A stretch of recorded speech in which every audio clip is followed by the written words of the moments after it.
"Take this money," my mother-in-law said, her voice dripping with contempt, "and disappear from our lives tonight. My son deserves a woman who can give him children, not some worthless, barren disappointment like you." I didn't cry. I couldn't. My entire body went numb. My eyes drifted to the man I'd loved for 6 years. The man I'd called my husband. He stood there with his head bowed, silent as stone. He didn't defend me. He didn't say a single word. His silence cut deeper than any insult ever could. But here's what none of them knew. Beneath my oversized sweater, a tiny heartbeat was already growing. A secret that would change everything. Their cruelty that night would become the first chapter of their complete downfall. My name is Serena Mitchell, and this is my story. That evening, I'd prepared everything with such hope. The table was set with candles. The kitchen filled with the aroma of Derek's favorite dishes. I'd spent hours planning this moment, the moment I would finally share the news that would change our lives forever. After years of disappointment, after countless negative tests, I was finally pregnant. The doctor had confirmed it just that morning.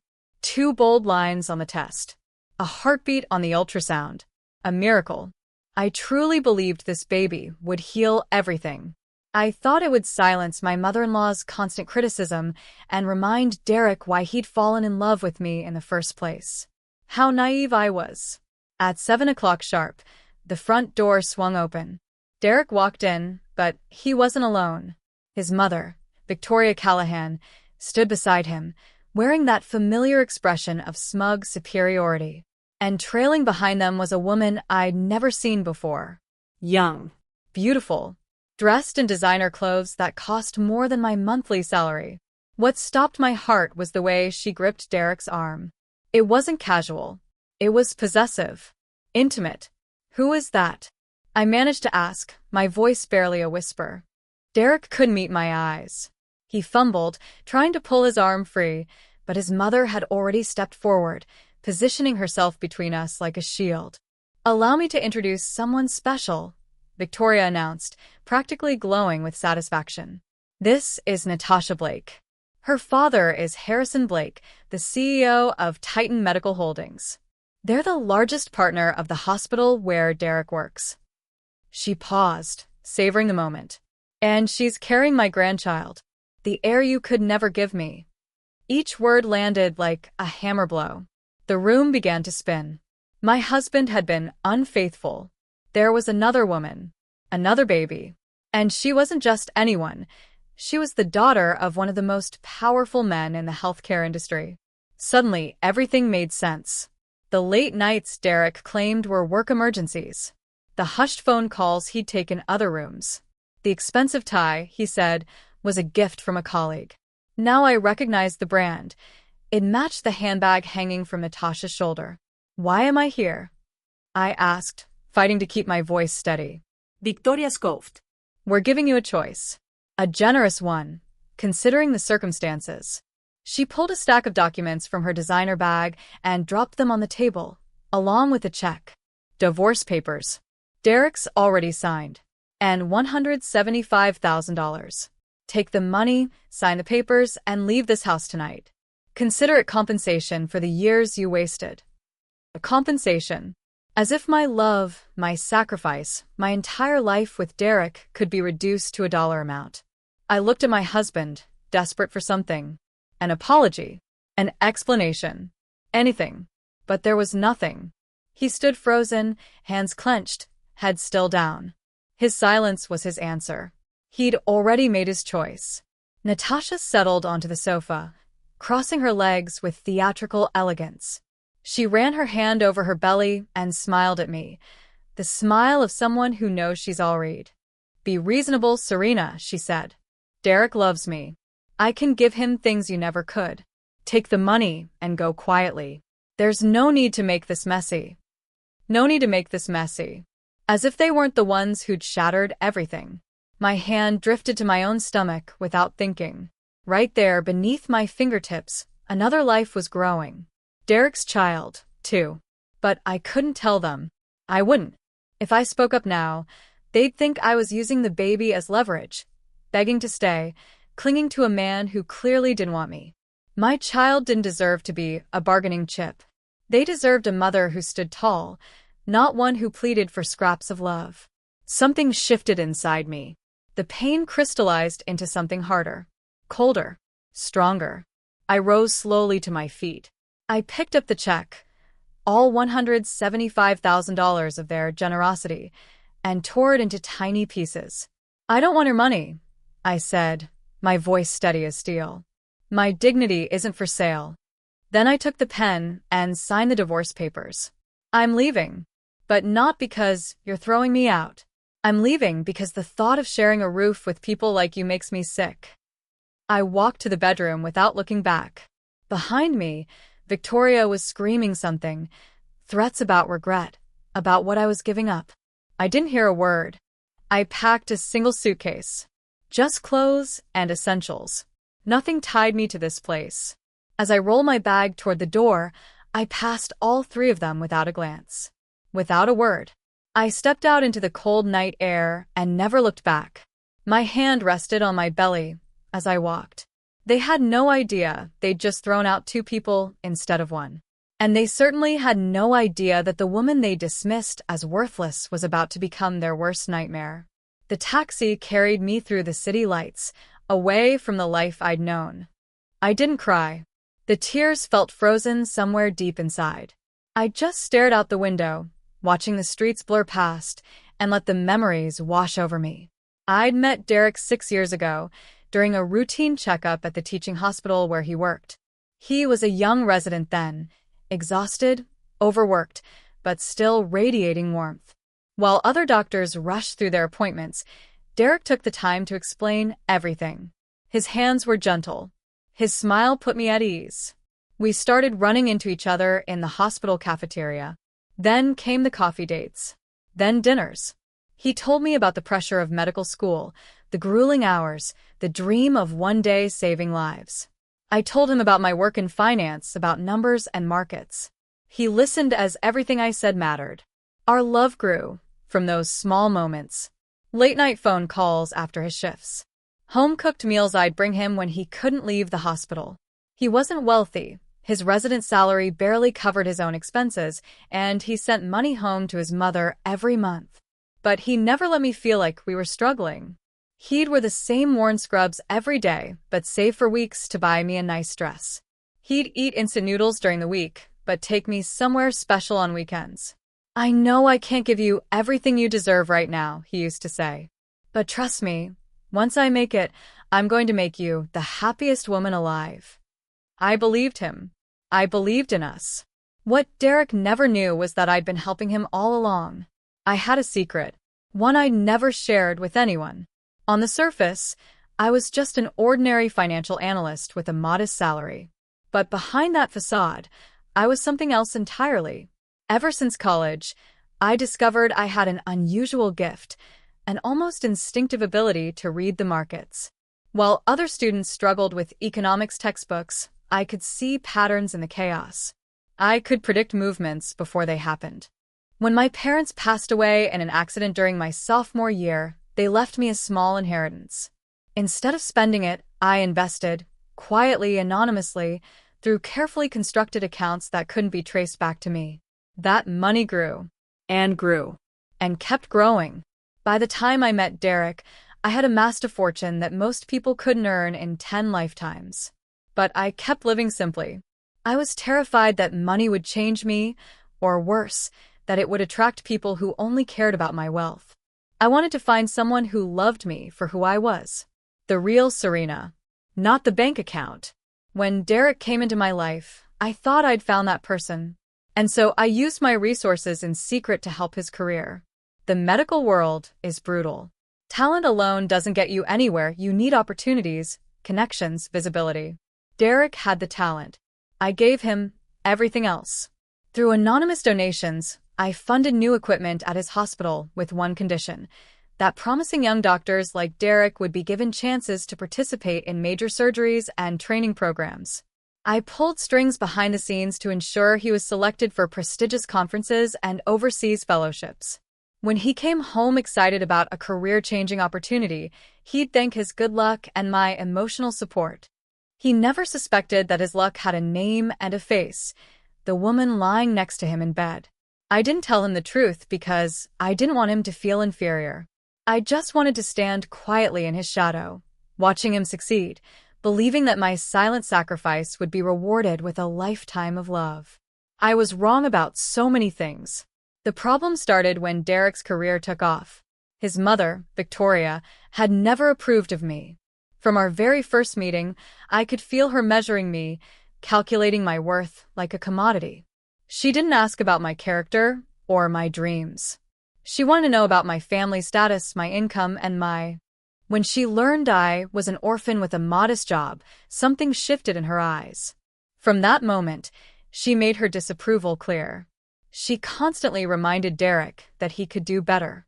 She pointed to women from wealthy families, hinting that the right marriage could accelerate his career even further.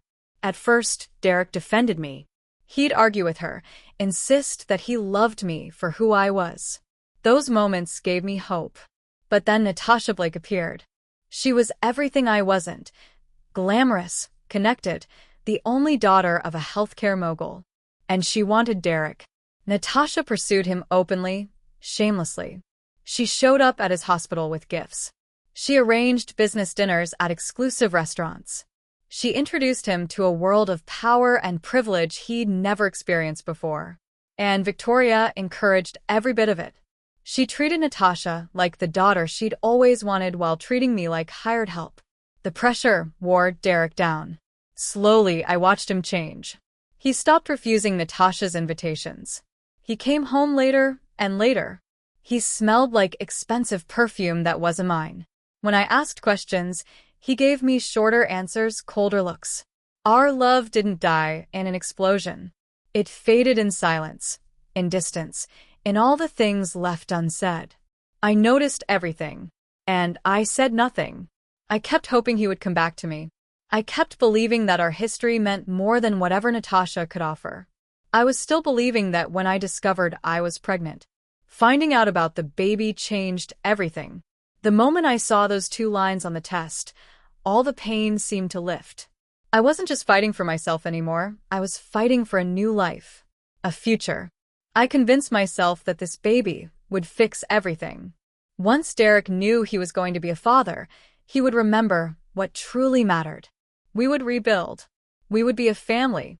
I planned the perfect reveal. Our anniversary was approaching, and I decided to make it unforgettable. I decorated the house with flowers and candles. I cooked all his favorite dishes. I even found the same wine we'd shared on the night he proposed. I placed the positive pregnancy test and the ultrasound photo in a beautiful gift box and set it at the center of the table. In my mind, I could see exactly how the evening would unfold. Derek would come home, surprised by the romantic setting. We'd eat together, reminisce about our early days. Then I'd give him the box. He'd open it, freeze for a moment, and then break into the biggest smile. He'd hold me tight and promise never to let go. That was the fantasy. Reality walked through my door at 11 o'clock that night, accompanied by his mother and his pregnant mistress. The rest you already know. They came to end my marriage. They came with their check and their ultimatum and their smug certainty that I would simply disappear. And I did disappear, but not in the way they expected. When the taxi dropped me off that night, it wasn't at some cheap motel. It was at the Harborview Towers, the most exclusive residential building in Seattle. I used my private keycard to access the penthouse elevator, and moments later, I was standing in my real home. 5,000 square feet of floor-to-ceiling windows overlooking the city skyline. Marble floors. Designer furniture. A walk-in closet bigger than the apartment Derek and I had shared. I'd purchased this place years ago, but never moved in. I'd been saving it for the day Derek and I could build our dream home together. Instead, it had sat empty, waiting for a future that would never come. That night, I finally claimed it. I didn't waste time grieving. There would be moments for that later. Quiet nights when the sadness crept in despite my best efforts. But in those first days, I had work to do. I called Marcus Webb, my most trusted financial advisor. Activate everything, I told him. Every investment, every donation, every piece of support I've funneled to that hospital and to Derek Callahan. Pull it all. Immediately. Then I assembled the team I would need for the months ahead. The best obstetrician in the city. A nutritionist specializing in prenatal care. A yoga instructor for expectant mothers. A housekeeper to manage the penthouse. I was going to give my child the best of everything. And I was going to destroy the people who had tried to break me. My pregnancy became my sanctuary. I filled those 9 months with peace, preparation, and purpose. Classical music played through the penthouse speakers. I read books on child development and whispered stories to the baby growing inside me. I decorated the nursery myself, choosing every blanket, every toy, every piece of furniture with care. For the first time in years, I was living for myself. And it was beautiful. Meanwhile, on the other side of the city, the empire that had cast me out was beginning to crumble. Derek and Natasha's wedding was the social event of the season. The tabloids called it a fairy tale. The brilliant young surgeon and the pharmaceutical heiress united in a ceremony that cost more than most people earn in a decade. I saw the photos online. Derek looked happy. Natasha looked triumphant. Victoria practically glowed with satisfaction. I felt nothing. Not jealousy. Not regret. Just a cold understanding that everything they'd built was made of sand. After the wedding, Harrison Blake kept his promises. He invested millions into a private clinic bearing Derek's name, Callahan Medical Center. State-of-the-art equipment, prime downtown location, celebrity patients. Derek went from being a salaried hospital employee to a clinic director overnight. Victoria moved into the mansion that Harrison gifted the newlyweds. She finally had the life she'd always wanted: servants, luxury cars, invitations to exclusive galas. But beneath the glossy surface, cracks were already forming. Despite his impressive title, Derek was a puppet in his own clinic. Harrison controlled every decision. Derek's opinions were dismissed. His authority was undermined. At family dinners, his father-in-law openly belittled him, reminding everyone that without the Blake family's money, Derek would be nothing. Natasha revealed her true colors too. The sweet, adoring girlfriend vanished. In her place was a demanding, entitled wife who expected to be waited on. Her pregnancy became an excuse for constant criticism. Nothing Derek did was good enough. And quietly, invisibly, I was tightening the noose. My strategy was simple: control the supply chain. Through my network of investment funds and subsidiary companies, I systematically acquired controlling stakes in the European firms that supplied medical equipment and specialty medications to Titan Medical Holdings, Harrison Blake's empire. I bought up manufacturers, distributors, anyone who held a piece of the pipeline. Then I made my move. One by one, those suppliers began declining orders from American clients. Delivery schedules were postponed. Exclusive contracts were under review. Callahan Medical Center, Derek's pride and joy, was hit hardest. The cutting-edge equipment they'd advertised? Stuck in customs. The specialty drugs they'd promised patients? Suddenly unavailable. Patients began demanding refunds. Doctors began resigning. The clinic's reputation collapsed. Derek flew to Europe to negotiate directly with the suppliers. He begged. He offered premium prices. Every door closed in his face. He had no idea that the person making those decisions, the largest anonymous shareholder pulling all the strings, was his ex-wife. Back home, Harrison Blake's pharmaceutical empire faced the same crisis. Stock prices plummeted. Distribution networks fell apart. The company that had seemed untouchable was suddenly bleeding money. Harrison blamed Derek. At every opportunity, he screamed at his son-in-law for the failures, humiliating him in front of family and staff. Natasha joined in, threatening divorce if Derek couldn't fix the mess he'd supposedly created. The people who had elevated Derek to the heavens were now trampling him into the ground. And I hadn't even reached the climax yet. The day my son decided to arrive, I was prepared for everything, except irony. Contractions began in the early evening. Marcus had arranged everything months in advance. A VIP delivery suite at Mercy Heights Medical Center, one of the city's most prestigious hospitals. The best obstetrician on the West Coast was supposed to be waiting for me, but life had other plans. My doctor was delayed in emergency surgery across town. The hospital scrambled for a replacement. As the contractions intensified and my labor progressed rapidly, the staff assured me they'd found someone, a brilliant surgeon who'd recently joined their team after his private clinic closed. Dr. Callahan is the best we have, the nurse told me. You're in excellent hands, Callahan. Even through the haze of pain, that name hit me like a thunderbolt. But there was no time to process, no time to object. My baby was coming. The delivery room doors swung open, and there he was.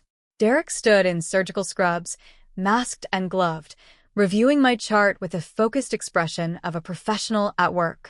He didn't recognize me at first, not until his eyes traveled from the paperwork to my face. He froze. The chart slipped from his fingers, papers scattering across the floor. Serena? His voice cracked. How? What are you? Another contraction seized me before I could respond. I cried out, gripping the bed rails. Something shifted in Derek's eyes. Whatever personal chaos he was feeling, his training took over. He snapped back into doctor mode, issuing orders to the nurses, positioning himself at the foot of the bed. Look at me, Serena, he commanded. Forget everything else. Focus on the baby. Breathe with me. We're going to get through this. The birth was complicated. The baby was positioned badly, and the labor had progressed too quickly. There were terrifying moments when monitors beeped warnings and the medical team shouted instructions. Through it all, Derek never wavered. He coached me through every push. He made impossible decisions with steady hands. He was, in that moment, exactly the doctor he'd always dreamed of being. And then a cry. The most beautiful sound in the world. My son, red-faced and screaming, announcing his arrival to the universe. Congratulations, a nurse said, her voice warm with emotion. It's a healthy boy. They placed him in Derek's arms first, wrapped in a soft white blanket. I watched Derek's face as he looked at our son. I saw him take in the baby's features, the shape of his nose, the curve of his ears, the dimple on his chin that was unmistakably inherited. The color drained from Derek's face.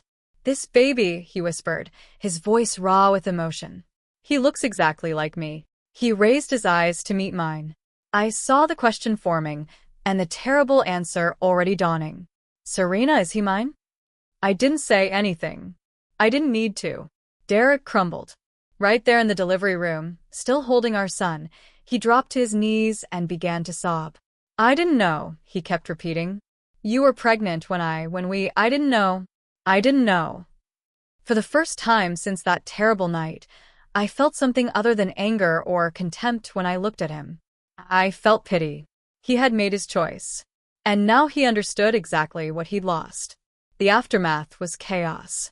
News of Derek delivering his ex-wife's baby, his own secret child, spread through the hospital in hours. And that gossip eventually reached the two people I least wanted to see. Victoria and Natasha burst into my private recovery suite like avenging angels, screaming accusations and threats. They called me a schemer. They called my son an illegitimate fraud. Natasha, heavily pregnant herself, even lunged toward my baby's bassinet. That's when Marcus Webb appeared in the doorway. He wasn't alone. Behind him stood two police officers and a security team. Mrs. Natasha Callahan, née Blake? Marcus spoke with ice-cold precision.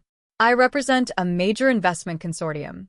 We have compiled extensive evidence that your father's company, Titan Medical Holdings, has been engaged in fraud, counterfeit medication distribution, and tax evasion totaling hundreds of millions of dollars.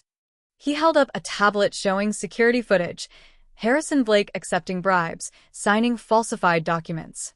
This evidence has been delivered to federal prosecutors. I believe your father is being arrested as we speak. Natasha's face went white. Her legs buckled beneath her. Victoria stood frozen, finally understanding. The clinic's failure. The supply chain collapsed. The company's destruction.